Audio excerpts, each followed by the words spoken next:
வணக்கம் தலைவா, அனைவருக்கும் இனிய வணக்கம். இன்றைக்கி நம்ம இந்த வீடியோவில் எதை பற்றி பார்க்க போகிறோம் அப்படின்னு பார்த்தீங்கன்னா, தமிழக அரசு போக்குவரத்து கழகம் டிஎன்எஸ்டிசி. டிஎன்எஸ்டிசியில் வந்திருக்க முக்கியமான தகவல்களை பற்றி இந்த ஒரு வீடியோவில் பார்க்கலாம். டிஎன்எஸ்டிசியில் காலி பணியிடங்கள் 2026 எவ்வளவு காலி பணியிடங்கள் நிரப்ப போகிறாங்க அப்படின்றத பற்றி ஒரு மிக முக்கியமான தகவல்களை இந்த ஒரு வீடியோவில் நம்ம பார்க்கலாம். 2026 டிஎன்எஸ்டிசியில் அதிக அளவு காலி பணியிடங்களை கொண்டு வர போகிறாங்க அப்படின்றது எல்லோருக்குமே தெரிஞ்ச ஒரு விஷயந்தான். டிஎன்எஸ்டிசியை பொறுத்த வரைக்கும் இவ்வளவு காலி பணியிடங்கள் கொண்டு வருவாங்களா அப்படின்ற அளவுக்கு எல்லாருமே எக்ஸ்பெக்ட் பண்ணிகிட்ருக்காங்க. எக்ஸ்பெக்ட் பண்ணிகிட்ருக்கீங்க அப்படின்னா கண்டிப்பாக கவலையை விடுங்க.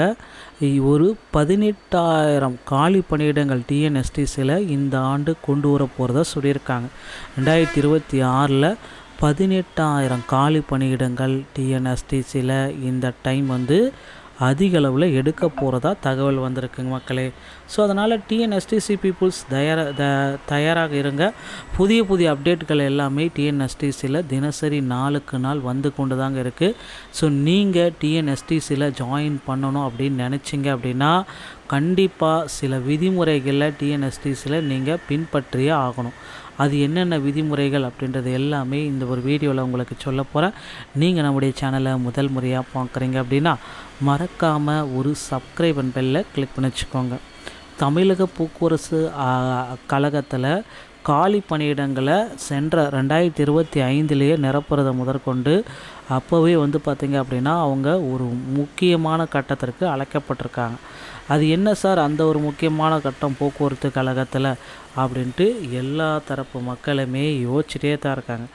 டிஎன்எஸ்டிசியில் அந்த ஒரு முக்கியமான தருணம் வந்துவிட்டது. நீங்கள் போக்குவரத்து கழகத்தில் இந்த ஆண்டில் ஜாயின் பண்ணணும் அப்படின்னா ஆல்ரெடி பார்த்திங்கன்னா நடந்து முடிந்த அந்த செய்முறை தேர்வில் நீங்கள் செலக்ட் ஆகிருக்கணும். அது எழுத்து தேர்வுலேயும் நீங்கள் பாஸ் பண்ணியிருக்கணும். செய்முறை தேர்வில் கால் லெட்டர் செய்முறை தேர்வுலேயும் மெரிட்டில் வந்திருக்கணும். நல்லா பஸ் ஓட்ட தெரிஞ்சிருக்கணும். டிரைவிங் ஸ்கில்ஸ் கரெக்டாக இருக்கிறவங்களுக்கு இந்த வாய்ப்பை கொடுத்துட்ருக்காங்க. நிறைய பீப்புள்ஸ் பார்த்திங்கன்னா டிரைவிங் ஸ்கில்ஸே அவங்கக்கிட்ட இல்லை. அப்படி இருக்கிற நிறைய பீப்புள்ஸ் இருக்கிறப்ப நமக்கு பார்த்திங்கன்னா நல்ல வெல் எக்ஸ்பீரியன்ஸான டிரைவர்களுக்கு இனி அடித்தது ஜாக்பாட்டு அப்படின்றத நம்ம சொல்லலாம். ஏன்னா அந்தளவுக்கு வெல் எக்ஸ்பீரியன்ஸான இருக்கிற டிரைவர்ஸ் எல்லாத்துக்குமே பார்த்திங்கன்னா பணி நியமன ஆணைகள் அங்கங்கே வழங்கிட்டு வராங்க மக்களே. சில மண்டலங்களில் போக்குவரத்து கழகத்தில் பணி நியமன ஆணைகள் வழங்கியிருக்காங்க அப்படின்றது எல்லோருக்குமே தெரியும். ஆனால் மீதி இருக்கிற நபர்கள் எல்லா நபர்களுக்குமே எப்போ பணி நியமன ஆணைகள் எல்லாமே வழங்க போகிறாங்க அப்படின்றது இன்னும் எக்ஸாக்டாக யாருக்குமே தெரியல. அதனால் அதற்குண்டான அப்டேட் வர வரைக்கும் நம்ம பொறுத்து தான் பார்க்கணும். போக்குவரத்து கழகத்தை பொறுத்த வரைக்கும் புதிய அப்டேட் பார்த்திங்கன்னா நாளுக்கு நாள் கொண்டு தாங்க இருக்குது. அதில் ஜாயின் பண்ணுற ஒவ்வொரு மக்களுமே இந்த டைம் எனக்கு இன்றைக்கி போக்குவரத்து கழகத்தில் வாய்ப்பு கிடைக்காதா, எனக்கு இந்த டைமை நான் மிஸ் பண்ணிவிடுவேனா அப்படின்ட்டு ஒவ்வொரு தரப்பு மக்களுமே யோசிச்சுட்டு தாங்க இருக்காங்க. நீங்களும் போக்குவரத்து கழகத்தில் ஜாயின் பண்ணணும் அப்படின்னு நினச்சிங்கன்னா அவங்க அருகாமையில் இருக்கிற ஆர்டிஓ அலுவலகத்தை அணுகி டிரைவிங் லைசன்ஸ் மற்றும் கண்டக்டர் லைசன்ஸை எடுத்து வச்சா மட்டும்தான் உங்களால் வரக்கூடிய 2026 நோட்டிஃபிகேஷனில் ஜாயின் பண்ண முடியும். இந்த இனி வரும் காலங்கள் அனைத்துமே பார்த்திங்கன்னா போக்குவரத்து கழகத்தில் அதிகளவு காலி பணியிடங்கள் எடுப்பாங்க அப்படின்றது எல்லார் தரப்புலையுமே எதிர்பார்த்துட்ருக்க அந்த ஒரு மிகப்பெரிய ஒரு அப்டேட். நீங்கள் போக்குவரத்து கழகத்தில் ஜாயின் பண்ணணும் அப்படின்னு நினச்சிங்கன்னா உங்கள் அருகாமையில் இருக்கிற ஆர்டிஓ அலுவலகத்தை சென்று டிரைவிங் லைசன்ஸ் மற்றும் கண்டக்டர் லைசன்ஸை எடுத்து வச்சுக்கோங்க. டிரைவிங் லைசன்ஸ் எடுப்பது அப்படின்றது ரொம்ப எளிது. ஆனால் கண்டக்டர் லைசன்ஸ் எடுக்கணும் அப்படின்னு நினச்சிங்கன்னா கண்டிப்பாக அது ரொம்ப கஷ்டங்க.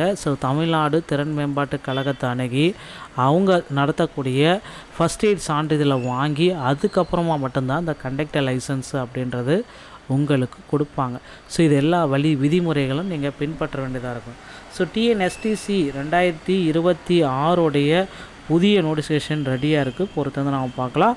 இந்த பொங்கலுக்கு பிறகு டிஎன்எஸ்டிசியோடைய அப்பாயின்மெண்ட் லெட்ரு 2025 அப்பாயின்மெண்ட் லெட்ரு வெளியிட போகிறாங்க. நிறைய பேர் அப்படின்னா 3274 பேருக்கு மட்டும்தான் வெளியிட போகிறாங்க. அதுலேயும் மெரிட்டில் செலக்ட் ஆன பீப்புளுக்கு மட்டும்தான் முதல்ல வரும். பொறுத்து வந்து நம்ம பார்க்கலாம். டிஎன்எஸ்சி சொந்தமான செய்திகள் அனைத்தையும் உடனுக்குடன் பெற நீங்கள் நம்முடைய சேனலோடு இணைந்திருங்கள். மீண்டும் ஒரு நல்ல தகவலோடு நான் உங்களை சந்திக்கிறேன். நன்றி, வணக்கம்.